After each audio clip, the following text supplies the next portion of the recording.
반갑습니다. 수많은 반도체 재료 중에 왜 하필이면 실리콘이 부동의 1위를 차지하게 됐느냐에 대한 여러 가지 원인이 있을 수 있겠죠. 가장 중요한 원인은 모스펫 게이트 옥사이드로 사용되는 실리콘 옥사이드의 품질이 매우 뛰어나다는 데 있을 겁니다. 뿐만 아니라 이 실리콘이라는 재료는 인체에 무해하기도 하고요. 지구의 산소 다음으로 풍부한 재료라는 것도 손꼽을 수 있을 겁니다. 지구의 지각은 대부분 규석이나 장석과 같은 산화규소로 구성되어 있습니다. 온갖 첨단 반도체 칩의 기본 재료인 실리콘은 지금 무기화돼서 일부 문제가 되는 다른 자원과는 달리 어디서나 흔한 양질의 모래로부터 시작됩니다.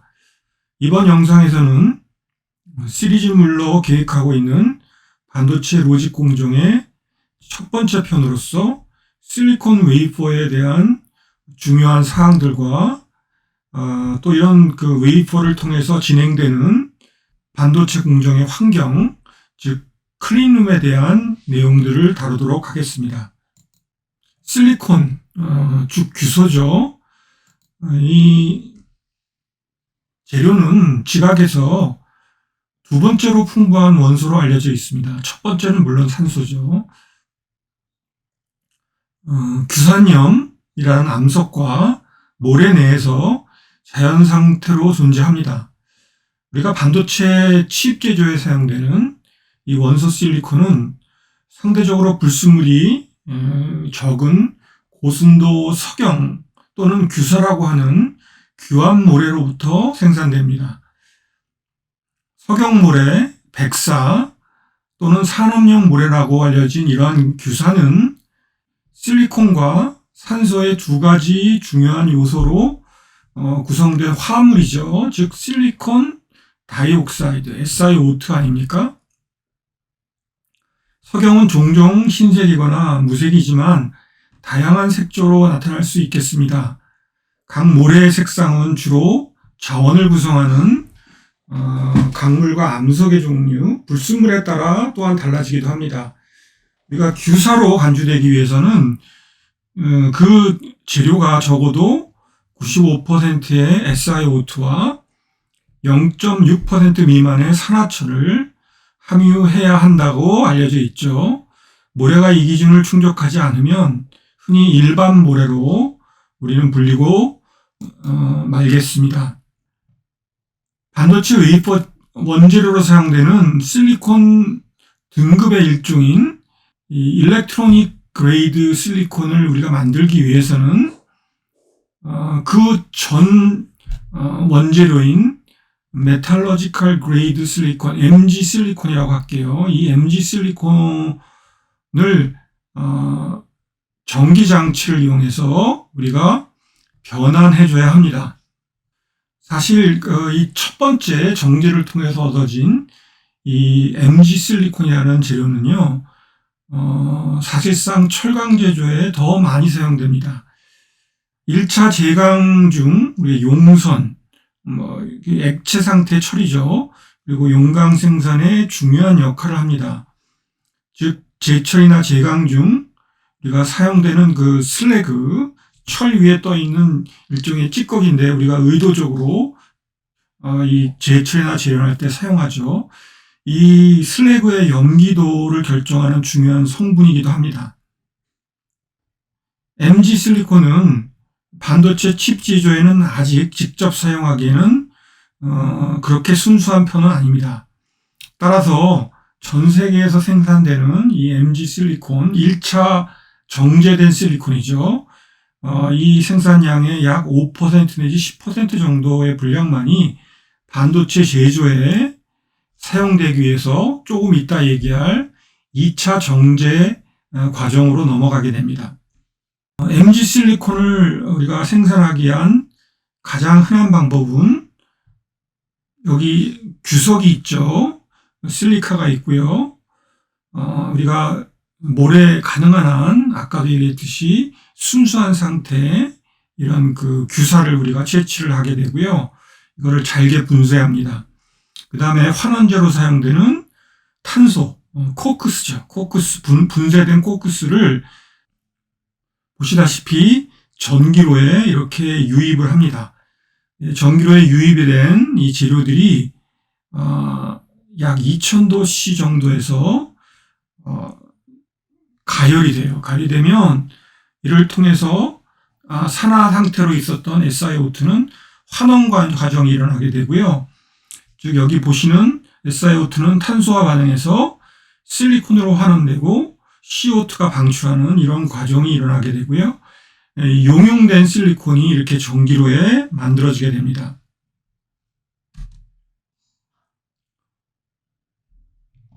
자, 이렇게 생성된 그 용융된 실리콘은 레이들이라고 하는 이런 그 일종의 이동 장치죠. 내화재로 만들어진 이동 장치를 통해서 이동된 뒤에 응고가 이루어져서 분소가 되면 여러분들 보시고 있는 이 MG 실리콘, 1차 정제된 실리콘이 만들어지게 됩니다. 자, 이 그림에서는 그 1차 정제된 MG 실리콘을 이제 우리가 반도체 웨이퍼를 생산하기 위해서 사용되는 매우 순수한 실리콘으로 정제하는 2차 정제 과정을 보여주고 있는데요. 이렇게 정제된 실리콘을 일렉트로닉 그레이드, 전자 등급의 실리콘이라고도 합니다. 이런 일련의 다단계 공정을 통해서 진행되게 되는데요. 먼저 MG 실리콘은 어느 정도 분쇄가 된 뒤에 볼밀이 있죠. 분쇄기입니다. 이 볼밀로 유입됩니다. 그래서 크기가 약 40 마이크로미터 이하의 아주 미세한 입자로 분쇄돼서 유동성 반응이라는 곳에 들어가게 돼요. 자, 이 유동성 반응기에 들어가게 되면 다음과 같은 반응이 일어나는데요. 이 투입된 실리콘과 추가로 투입해준 HCl을 통해서 이 유동성 반응기에서 반응이 일어남으로 인해서 트리클로로사일렌, SiHClC라는 일종의 가스가 발생하고요. 또 부산물로 수소가 발생하게 됩니다. 이때 발생한 트리클로로사일렌, SiHCl3는 응축기를 거쳐서 액체화돼서 저장 탱크로 넘어가게 됩니다.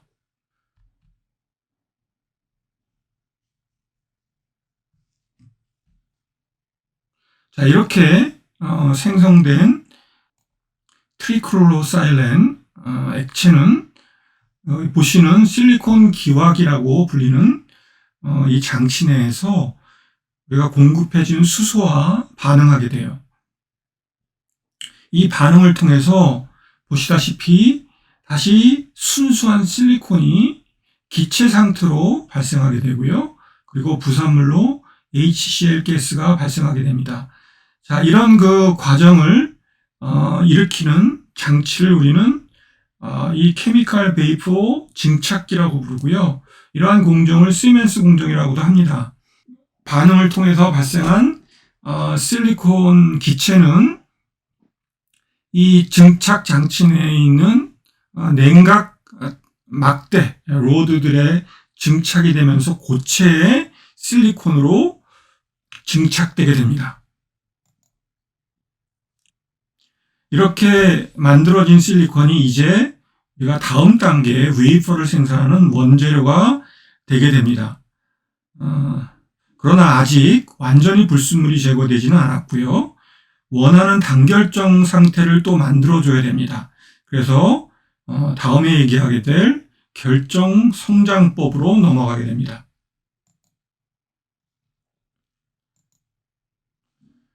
자, 반도체에 종사하는 사람들에게 매우 친숙한 실리콘 웨이퍼는 실질적으로 이런 전자 등급의 다결정 실리콘을 녹인 뒤에 성장한 큰 실리콘 단결정의 얇은 판이라고 할 수 있습니다. 이러한 단결정을 성장시키는데 사용되는 공정은 그 유명한 얀 초크랄스키라는 사람의 이름을 따서 초크랄스키 메소드 또는 줄여서 그냥 CG 메소드라고 이렇게 알려져 있습니다. CG 프로세스는 석영 튜브가 있습니다. 쿼츠 튜브가 존재하고요. 이 하부 쪽에 높은 온도에 잘 견디는 대형 도가니를 갖고 있어요. 그리고 챔버, 이 쿼츠로 석영 튜브로 이루어진 이 퍼니스 일종의 로 아닙니까? 로 안에 히터가 높은 온도로 가열하게 됩니다. 자, 그리고 이 그 도가니 안에는 우리가 이전 단계에서 만들어진 일렉트로닉 그레이드의 다결정 상태의 실리콘을 투입하게 돼요. 그리고 이렇게 충전된 도가니는 최소한 1420도 실리콘을 녹일 만큼 충분히 높은 온도로 가열되게 됩니다. 자, 실리콘의 충전물이 완전히 녹으면 여기 보시면 작은 막대가 이 녹아있는 실리콘 표면부로 내려오게 되는데요. 그 앞부분에는 소위 종자 크리스탈, 시드 크리스탈이라는 것이 붙어 있게 됩니다. 이런 그 시드 크리스탈이 내려오면서 아래쪽에 녹아있는 실리콘과 냉각이 되면서 소위 단결정이 달라붙게 되는데요. 따라서 이 시드 크리스탈은 스타터의 역할을 한다고 할 수 있겠죠. 100면, 110면, 111면 등 여러 가지 면들이 사용될 수 있지만 대부분 요 종자 크리스탈의 실리콘과 닿는 요 면이 100이 되는 면을 가장 많이 사용하게 됩니다. 이렇게 되면 성장한 요 최종적인 인곳 형태의 실리콘 단결정의 요 면도 웨이퍼의 표면이 될 텐데요. 나중에 표면도 100면이 되게 됩니다. 큰 결정이 성장함에 따라 종자 크리스탈은 아주 느린 속도로 위로 당겨지게 됩니다. 그래서 우리가 크리스탈 풀링 메소드라고 하는데요. 불과 시간당 몇 센치 정도의 속도로 아주 느리게 당겨지게 됩니다. 물론 당겨지는 과정 중에 이 크리스탈에 성장되는 크리스탈에 그리고 도펀트의 분포와 균일성을 향상시키기 위해서 도가니도 회전하고 또 이 결정도 반대 방향으로 같이 회전하게 됩니다.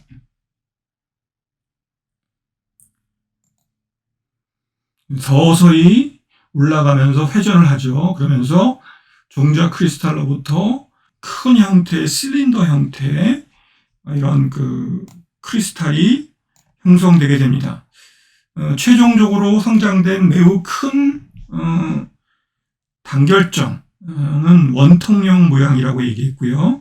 이것을 우리가 인곳, 쥐물이라는 뜻이죠. 또는 보울이라고도 합니다.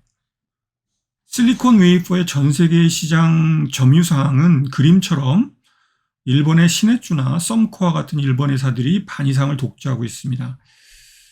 그나마 다행인 것은 한때 LG 소속이었다가 SK로 매각된 SK 실트론이 약 3위 정도를 선점하고 있다는 점일 겁니다. 이외에도 독일 및 대만에서 이 전 세계 시장의 일부분의 파일을 나누고 있습니다. 자, 이렇게 성장된 실리콘 인곳은 다음과 같은 과정을 통해서 제품으로 만들어지게 됩니다.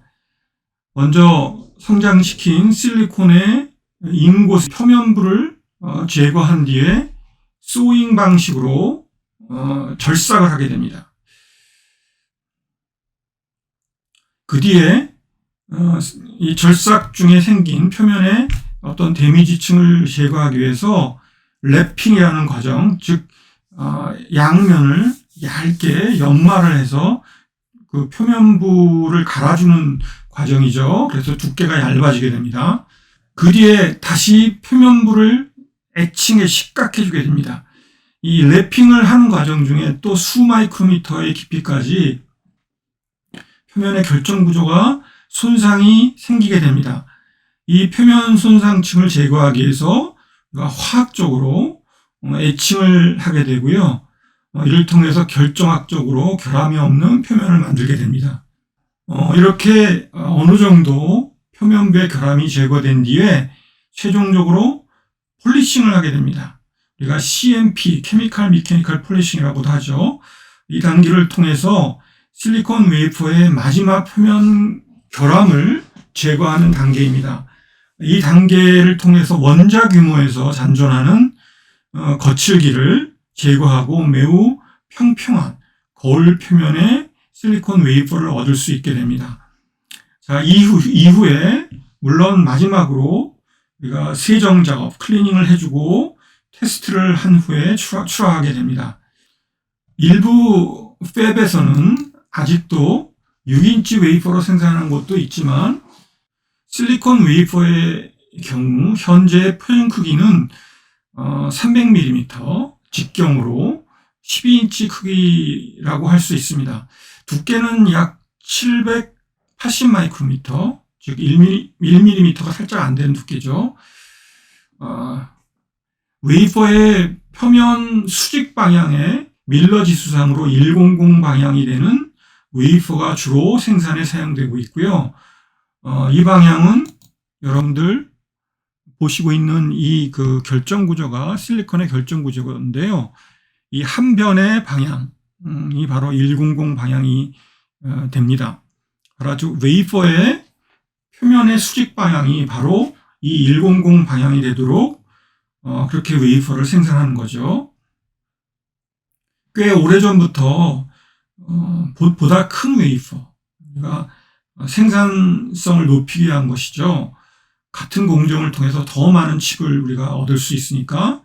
그래서 450mm 웨이퍼 생산을 위한 꾸준한 논의와 또 실질적인 움직임도 계속 있어 왔습니다만 아직 여러 가지 난제들 때문에 언제 시작할지는 아직 미지수입니다.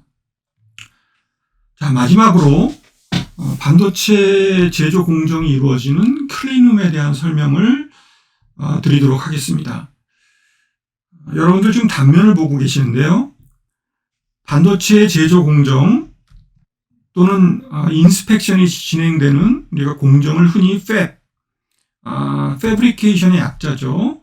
팹이라고 부르게 됩니다. 여러분들 반도체 공장에 가보시면 팹 1, 팹 2 이런 식으로 공장을 이렇게 부르고 있죠. 일반 공장과는 다르게 첫 번째 이 공장에서의 주안점은 클린니스, 즉 청정도입니다. 보통 대기 중에 있는 파티클이 많이 있을 수 있는데요. 통상 0.5 마이크로미터 크기의 파티클을 기준으로 할 때 공기 중에 1 큐빅 피트, 즉 가로 세로 높이 30cm 정도 공간 안에, 정육면체 안에 이런 0.5 마이크로미터 크기의 파티클이 1개 또는 그 이하일 때, 1개 이하일 때 우리는 환경을 클래스 1이라고 정의하게 됩니다.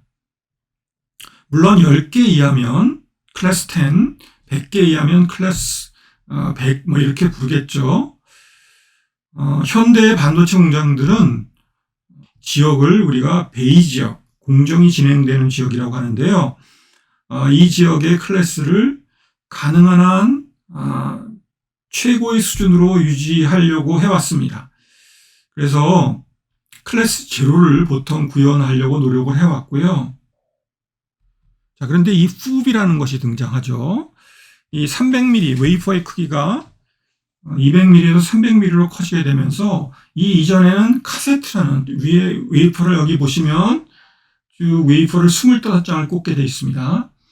이렇게 위에가 열린 카세트로 웨이퍼가 이동해 나갔습니다. 그런데 300mm에 들어오면서 이렇게 뚜껑이 닫혀진 형태로 웨이퍼가 이동하게 되는데요. 이런 그 용기를 웨이퍼 25장이 담기는 이동 용기죠. 이거를 우리가 Front Opening Unified Pod, 팹이라고 부릅니다. 그래서 이 그 팹이 등장함에 따라 일종의 미니 인바이러먼트죠. 웨이퍼가 대기 중에서 이런 그 파티클과 접촉할 기회가 그만큼 적어지게 돼요. 그래서 옛날에는 요 베이 지역은 클래스 1 내지 0, 그 다음에 요 장비를 수리하는 공간이 양쪽으로 파티션 넘어 존재하는데요. 이걸 서비스 공간이라고 합니다. 이 서비스 공간은 클래스 1000으로 유지해왔는데, 이 후비 실제 등장함에 따라 이 베이 지역도 클래스 1000으로 유지해도 된다는 얘기들이 있어 왔죠. 그럼에도 불구하고 반도체 회사는 굉장히 보수적이기 때문에 수율의 안정성을 유지하기 위해서 여전히 클래스 1 또는 클래스 0를 고수하기도 합니다. 이 훅은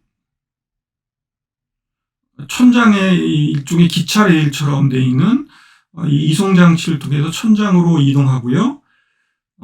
또 여기 천장에는 헤파 필터가 있습니다. High Efficiency Particulate Air의 약자죠. 정수기를 사용하는 이 헤파 필터 여러분들 친숙할 텐데요. 이 헤파 필터를 통해서 위에서부터 송풍기를 통해서 공기가 아래로 내려오고요. 이 베이 지역의 아래쪽에는 천공되어 있는 바닥재로 구성되어 있습니다. 그래서 공기는 아래쪽을 향해서 위로 이렇게 순환되는 이런 이쪽의 플로우를 갖게 됩니다. 물론 일부 외기는 우리가 적절한 조절 장치를 통해서 이 안에 돌고 있는 공기와 혼입돼서 안으로 들어오기도 합니다. 대부분 작업자나 공정의 주요 내용들은 바로 이 베이 지역에서 일어나게 되고요. 장비의 실제 수리가 이루어지는 장비의 실질적인 존재는 바로 이 서비스 공간에 있다라고 생각하시면 됩니다. 보통 이 베이 지역의 온도는 섭씨로 23도 플러스 마이너스 0.5도, 상대 습도는 45% 플러스 마이너스 5% 정도로 컨트롤하게 됩니다. 자, 이렇게 타이트하게 컨트롤하지 않으면 이 공정의 소위 그 재현성이 문제가 발생하게 됩니다. 아까도 얘기했듯이 이 훅은 25장의 웨이퍼가 들어가죠. 그래서 천장의 이송 장치를 통해서 한 지역에서 굉장히 넓지 않겠습니까? 공장이 한 지역에서 먼 다른 지역까지 이동을 하게 되는데요. 그 지역마다 마치 주차장처럼 이렇게 이동된 훅을 보관하는 스토커라는 것이 있어요. 마치 여러분들 그 주차 고층 건물이라고 생각하시면 됩니다. 이렇게 도달한 훅들이 원하는 장소에 컴퓨터 컨트롤을 통해서 정확히 보관되게 돼요. 그래서 대기를 하고 있다가 필요한 공정 시간이 오게 되면 바로 컴퓨터가 그 훅을 뽑아서 그 지역에 있는 공정 장비에 로딩하게 됩니다. 현대의 팹은 사람이 하던 대부분의 일을 로봇이나 이러한 자동화 설비가 하도록 대체하고 있습니다. 이 로직 시모스 공정에 대한 얘기들을 앞으로 좀 이어서 하려고 합니다만, 그 첫 번째 얘기로서 웨이퍼와 이런 청정실에 대한 얘기를 했고요. 다음 영상을 통해서는 이 로직 공정이 굉장히 복잡하고 긴데요. 우리가 아이솔레이션이라고 부르는 격리층까지 공정이 어떻게 진행되는지를 같이 살펴보도록 하겠습니다. 감사합니다.